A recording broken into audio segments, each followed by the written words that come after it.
விஜய் வந்து தமிழக வெற்றி கழகம் அப்படிங்கிற கட்சியை ஆரம்பிச்சதுக்கு அப்புறம் இந்த திமுக கொத்தடிமைகளோட கதறல் சத்தம் வந்து நாளுக்கு நாள் அதிகமாகிக்கிட்டே இருக்கு.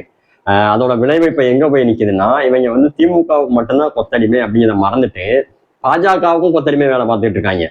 இப்ப சமீபத்துல ஒரு கொத்தடிமை என்ன பேசியிருக்குன்னா, எஸ்ஐஆரை வந்து எலெக்ஷன் கமிஷன் தானே கொண்டு வந்தது, அதுக்கு திமுக என்ன செய்ய முடியும், மாநில அரசு வந்து எலெக்ஷன் கமிஷனை கண்ட்ரோல் பண்ண முடியுமா அப்படின்னு சொல்லி கேட்டிருக்குது.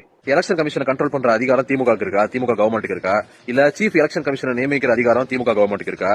சரி, நீங்க எலெக்ஷன் கமிஷனை கண்ட்ரோல் பண்ண வேண்டாம், எலெக்ஷன் கமிஷனை எதிர்க்கிறது கூட உங்ககிட்ட முதுகெலும்பு இல்ல. இந்த திட்டம் வந்து எங்க மக்களை பாதிக்கக்கூடியது, எங்களுக்கு எதிரானது, இதை நாங்க வந்து செயல்படுத்த மாட்டோம், எங்க ஊழியர்கள் வந்து இந்த பணியை செய்ய மாட்டாங்க, நாங்க இதை எதிர்க்கிறோம் அப்படின்னு பேசுறது கூட உங்களுக்கு முதுகெலும்பு இல்ல.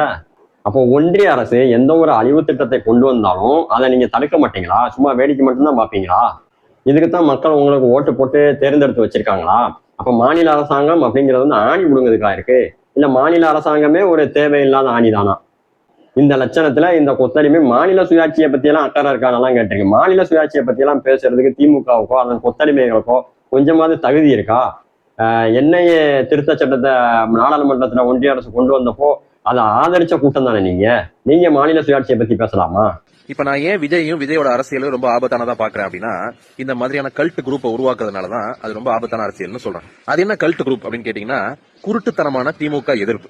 அப்புறம் என்ன சொல்லியிருக்குன்னா, கல்ட் குரூப்பா, அதாவது கண்ணை மூடிக்கிட்டு திமுகவை எதிர்க்கிறோமா. இங்க யாரும் கண்ணை மூடிக்கிட்டு எல்லாம் திமுகவை எதிர்க்கல. திமுகவோட அயோக்கியத்தனங்கள்லாம் தெரிஞ்சதுனாலதான் திமுகவை எதிர்க்கிறோம். பட்டியல் போடவா திமுகவோட அயோக்கியத்தனங்களையும் அவங்களோட களவாணித்தனத்தையும் அவங்களோட சாதி வெறியையும் பட்டியல் போடவா? பட்டியல் ரொம்ப பெருசா இருக்கும், பரவாயில்லையா உங்களுக்கு? அதனால கண்ணை மூடிக்கிட்டு யாரும் திமுகவை எதிர்க்கல, நீங்க தான் கண்ணை மூடிக்கிட்டு திமுகவுக்கு கொத்தடிமையா இருக்கீங்க.